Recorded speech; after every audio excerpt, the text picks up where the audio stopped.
අද මේ ආහාර වේල් 3ක් ගන්න පුරුදු වෙලා ඉන්නවා. දැන් මිනිස්සෙකුට ආහාර වේල් 3ක්ම අවශ්‍යද? මොකද්ද මේකේ තියෙන මේ විද්‍යාව? අපි ආහාර ගන්න කාලෙට වඩා ආහාර නොගෙන ඉන්න කාලය වැඩි පුර ගන්න ඕනේ. ඒ කියන්නේ මිනිසෙක් සාමාන්‍යයෙන් පැය 8ක් කෑම කනවා නම් පැය 16ක් ආහාර ගන්න නැතුව ඉන්නවා. ඕක තමයි තාක්ෂණය.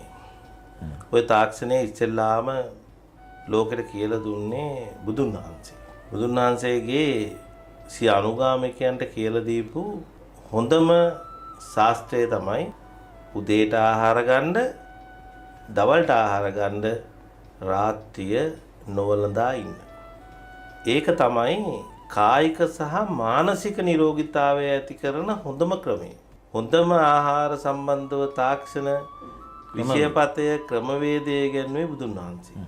ශරීරයේ වර්ධනයට අවශ්‍ය වන ආහාර ග්‍රෑම් ගාන මම නම් හිතනවා අපිට සාමාන්‍යයෙන් හොඳ නිරෝගී පුජ්‍යලයකට ග්‍රෑම් 400ක් වගේ ප්‍රමාණයක් ලැබුණා නම් හොඳටම ඇති. පිටි වලින්ම පිස්ටේම්ම සම්පූර්ණ කරගන්න යන එක තමයි අපේ වගේ රටක ඒක තමයි වැරද්ද. අපිට වෙලා තියෙන්නේ අපි උදේට දවල්ට රැයට 3ටම කනවා.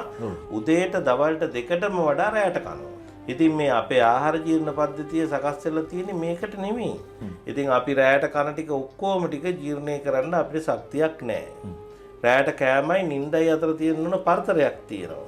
දැන් ඒ හේතු කාරණ කොටගෙන වෙන්නේ નિયમિત අපි කන ආහාරයේ පෝෂණය අපේ ඇඟට උරාගන්නේ.